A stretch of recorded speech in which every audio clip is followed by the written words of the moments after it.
Please Nabhao Khan Gopang YouTube channel को subscribe, like, comment और share करें। Please Nibhao Khan Gopang YouTube channel को सब्सक्राइब, लाइक, कमेंट और शेयर करें। बिस्मिल्लाहिर्रहमानिर्रहीम। आप देख रहे हैं मेरा यूट्यूब चैनल निभाओ खान गोपांग। आज आपसे अहम बातें शेयर करनी है, अहम खबरें शेयर करनी है। सबसे पहली खबर तो यह है कि तसद्दुक़ जिलानी ने इंक्वायरी कमीशन, जो वन यूनिट इंक्वायरी कमीशन बना था 6 जजों के खतूत पर, तो उससे माजरत क्यों की।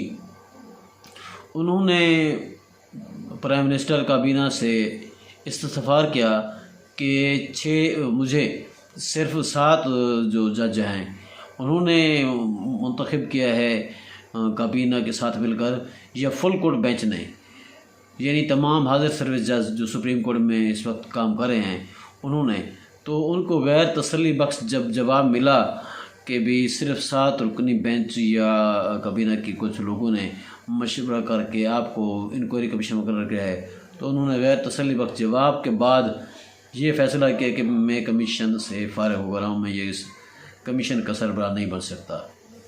दूसरी खबर आपको सुनाते हैं। Islamabad district and session court में इमरान खान, असद उमर समेत तमाम कारकुनों को एक मुकदमे में रिहाई मिल गया है, उनको बाइज्जत बरी कर दिया गया है।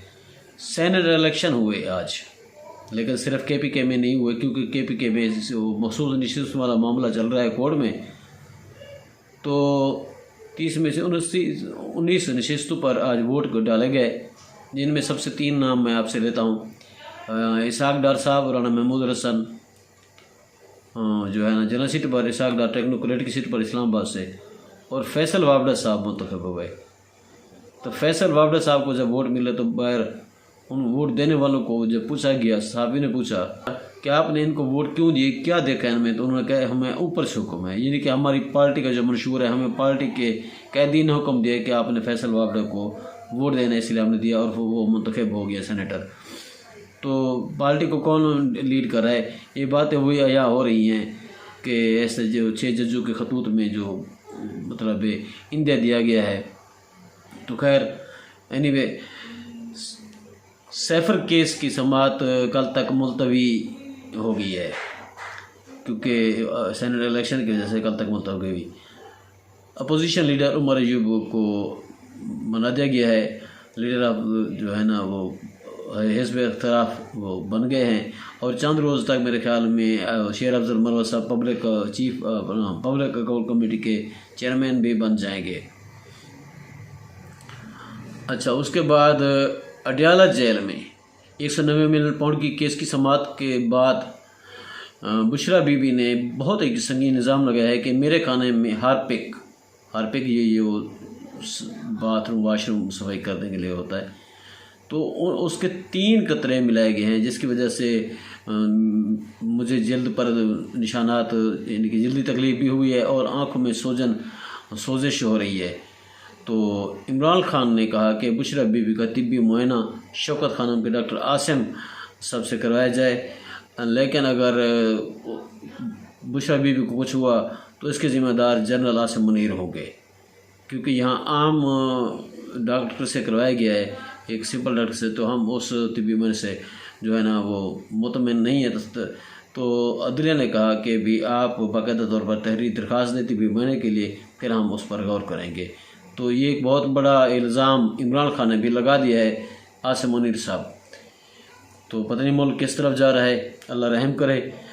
खैर, उसके बाद जी थाना मारगला में दर्ज केस में इमरान खान समेत तमाम मुलज़मान बाइज़्ज़त बरी हो गए हैं। PTI ने मुतालबा किया है कि 7 रुकनी हम ख्याल जजों के कमीशन की बजाय, क्योंकि हमने वो 7 रुकनी जो हम ख्याल जज हैं उनके कमीशन को मुस्तरद कर दिया है, उनकी बजाय बैरिस्टर गौहर खान ने कहा है कि फुल कोर्ट लार्जर बेंच पर मुश्तमिल इंक्वायरी कमीशन बनाया जाए और अदालती कार्रवाई को लाइव दिखाया जाए। ये PTI ने मुतालबा कर दिया है। और असद कैसर ने एक बात की है कि जी ईद के बाद हम एक बड़ा ग्रैंड अलायंस बनने जा रहे हैं, यानी कि PTI का PTI बनाने, लेकिन उन्होंने सारी जमात को जिक्र किया, मौलाना फजल रहमान की जमात का जिक्र नहीं किया उसने, क्योंकि मौलाना फजल रहमान अंदरून खाना PTI के साथ तो नहीं मिले, अंदरून खाना उनकी जो है ना वो तहफ़्फ़ुज़ात दूर हो गए हैं, उनकी डील हो गई है पीपल्स पार्टी और नून लीग के साथ, क्योंकि आज مولانا فضل الرحمان کی پارٹی نے پیپلز پارٹی اور نون لیگ کے امیدواروں کو سینٹ کا ووٹ دیا ہے۔ یہ عجیب بات ہے جو ابھی تک سیکرٹ رکھی گئی تھی کہ مولانا صاحب بھی اندرون خانہ مان چکے ہیں۔ جو وہ مولانا صاحب جو بیان دے رہے تھے کہ عید کے بعد ہم نماز مست کلندر کریں گے، وہ ان کا بیان یا شیر افضل کے مطابق بڑھ گیا۔ خیر، ایک بڑی اہم بریکنگ نیوز بھی ہے اور خطرناک شاکنگ نیوز بھی ہے، کیونکہ اسلام آباد ہائی کورٹ کے 8 ججوں کو، جن میں عامر فاروق چیف جسٹس بھی ہیں، 8 ججوں کو سرکاری ڈاک کے ذریعے مشکوک پاؤڈر والے 8 خطوط موصول ہوئے ہیں، جن کو عدالتی اہلکاروں نے جب کھولا تو ان کی طبیعت بھی خراب ہونے لگی۔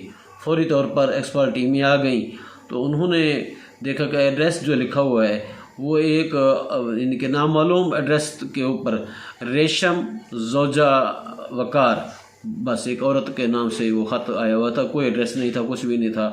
وہ سرکاری ڈاک کے ذریعے خط موصول ہوا۔ ایک خط کو جب کھولا گیا تو عدالتی اہلکاروں کی طبیعت خراب ہونے لگی تو ایکسپرٹ ٹیمیں فوری طور پر پہنچ گئیں۔